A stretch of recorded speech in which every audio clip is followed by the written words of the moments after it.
মানুষ যাকে সবচেয়ে বেশি ভালোবাসে তার প্রতি অভিমানটাও একটু বেশি থাকে। বাবার প্রতি আমার সেই ছোটবেলা থেকেই অনেক বেশি অভিমান।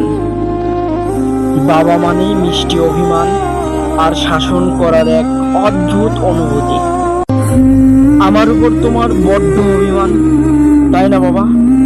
অথচ তুমি জানোই না, তোমার এই রাগের আড়ালেই আমার পুরো পৃথিবী লুকিয়ে থাকে।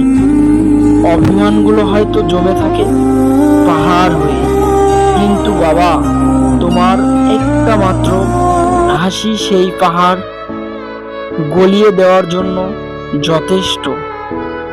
তুমি হয়তো বুঝতেও পারো না বাবা, তোমার সামান্য একটু অবহেলা আমাকে কতটা কাঁদায়।